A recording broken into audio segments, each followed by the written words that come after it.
Hi guys, welcome to the sixth podcast of Let's Revise MBBS, and today we are going to talk about aortic stenosis and aortic regurgitation.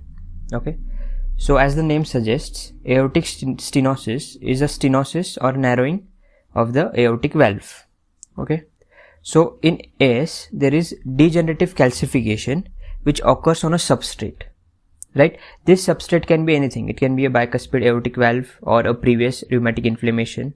Okay, and this process which is going on is active one. It's not a passive process, it's very active process.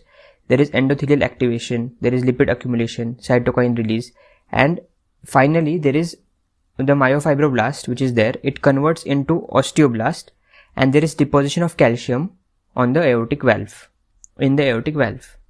Okay, so this is the basic mechanism. Now, cause of aortic stenosis, as we discussed, can be bicuspid aortic valve or rheumatic heart disease or a degenerative calcification. Okay, in young patients, bicuspid aortic valve is common, and in adult, degenerative calcification is common. Now let's talk about pathophysiology. So there is a blockade of aortic valve. Okay, there is blockade in the aortic valve. So the left ventricle has to pump against a higher amount of pressure, right? And the left ventricle has to continuously work against this high pressure. Therefore, there is concentric hypertrophy. Because of this concentric hypertrophy, the musculature of the left ventricle is thickened, but the cavity of the left ventricle is narrowed, or the cavity has become smaller. Okay, because of this, there is a diastolic failure. Okay, so in AS first there is diastolic failure. Okay, because systolic failure is late, because the left ventricle is adjusting with the high amount of pressure by concentric hypertrophy, but this is leading to smaller cavity. So the filling or there is diastolic failure initially, and then eventually there can be systolic failure. Okay, so what can be the symptoms of aortic stenosis? There is a classic triad, or three classic symptoms are present: angina, syncope, and dyspnea. Okay, so angina is because there is left ventricular hypertrophy, so there is increased demand, but the capillary density is less. Okay, that's why there can be subendothelial or subendocardial ischemia, not subendothelial, subendocardial ischemia. Okay, that's the reason for angina. Now syncope, the cardiac output remains fixed, right? So during rest, the cardiac output is just sufficient enough for the person to not go into syncope. But when he does exercise or when he does a strenuous activity, because of which his heart rate is increased, then it can lead to syncope. Okay, and the next symptom is dyspnea. Dyspnea is because of back pressure. So aortic stenosis, the left ventricle gets hypertrophied, increased pressure there, which is directly transmitted to the pulmonary capillaries, pulmonary artery. Okay, that's why there is dyspnea. Right, now on clinical examination, on examination of pulse, we will find pulsus parvus et tardus. We have talked about this in pulse. Okay, so it's the pulse is for longer duration, and the peak or the upstroke is decreased. Now on palpation, or on seeing the apex is heaving apex. Okay, we have seen tapping apex in mitral stenosis and dancing or hyperdynamic apex in mitral regurgitation. Right, now heart sounds, S1 is mostly normal. Sometimes we can get ejection click. So ejection click can be heard in early disease, but as the valve calcify, this ejection click may disappear.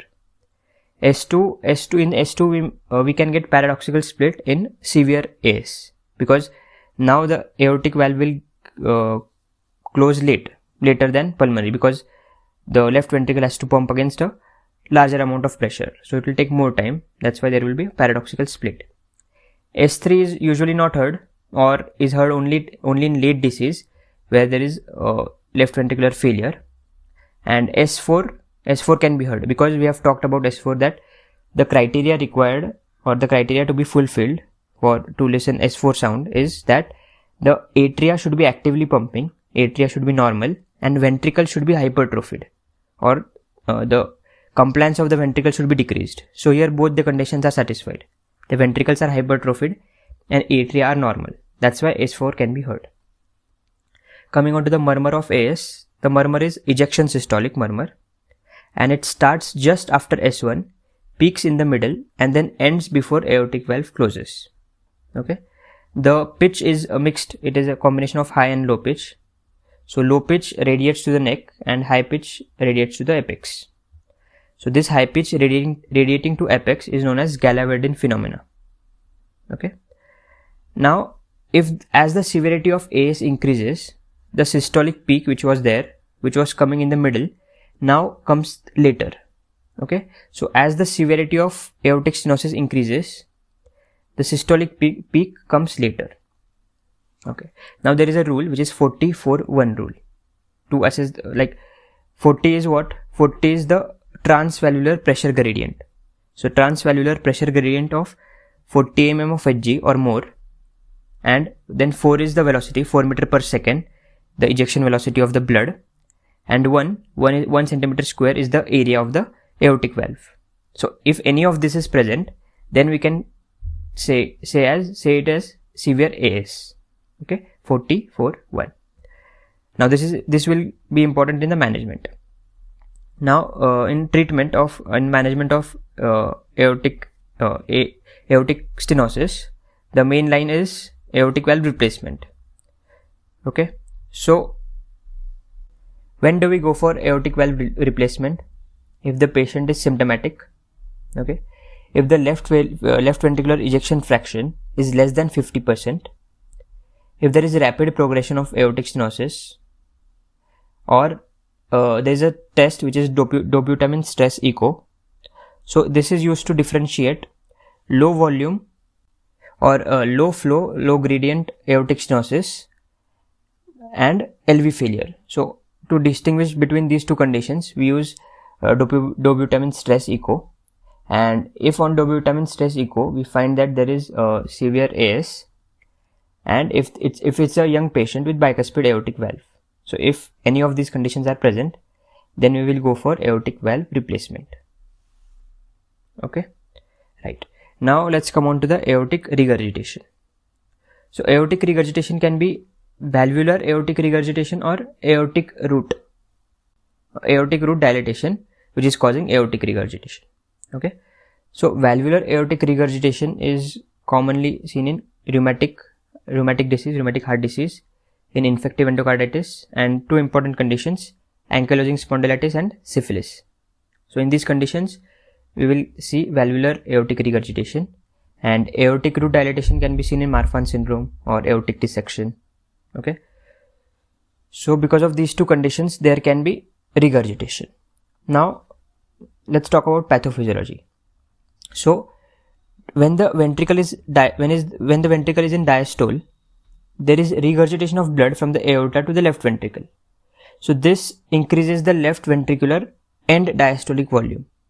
So as this keeps on happening, the ventricles keeps on dilating and keeps on increasing in size. But the ventricle has to also maintain the ejection fraction or cardiac output. So because it has to maintain it, there is eccentric hypertrophy. Okay, so there is dilatation and eccentric hypertrophy. So because of eccentric hypertrophy, the stroke volume is maintained, cardiac output is maintained.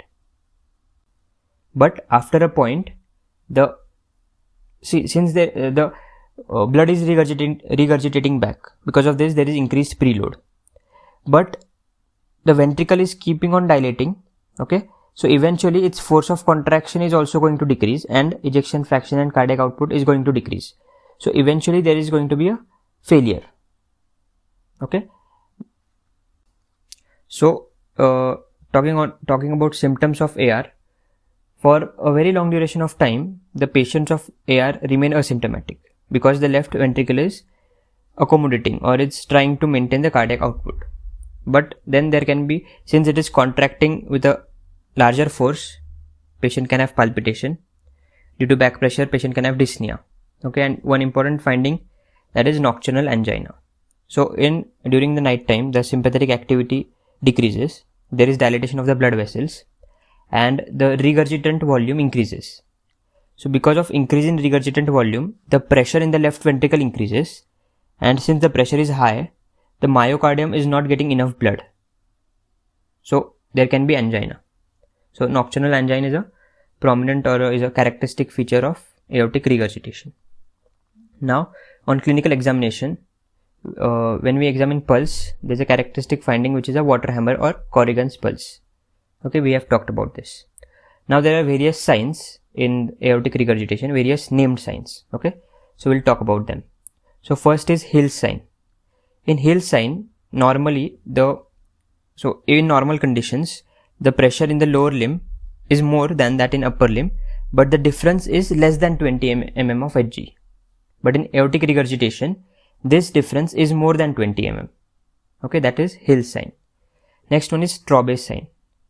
Traube's sign is when we hear the sound on the femoral artery. So when we hear the pulsations, these are pistol shot sounds. Okay, they are like very loud or very prominent sounds we hear on femoral artery. So this is Traube's sign. Okay, next is Durose's sign. Okay, so here we hear systolic as well as diastolic murmur on femoral artery. Okay, when we compress femoral artery proximally, systolic murmur can be heard, and if we compress it distally, diastolic murmur can be heard. Okay, and another important sign is Quincke's sign. So in Quincke's sign, various pulsations on nail beds or lips can be visualized or are prominently visible, right? So 4 important named finding we have seen: Corrigan's and Waterhammer pulse, then Traube's sign, Hill's sign, and Durose's sign, and Quincke's sign. 5 signs we have seen. Okay, now coming on to the apex. The apex is hyperdynamic, as it was similar to mitral regurgitation. So many things are similar in mitral regurgitation and aortic regurgitation. Okay, right. And now talking about auscultation, heart sound and murmur. So A2 will be soft because there is regurgitation. A2 will be soft, and systolic ejection click can be heard if it is a case of bicuspid aortic valve. Okay, murmur is high pitched, it's like blowing sound, and it's a decrescendo murmur.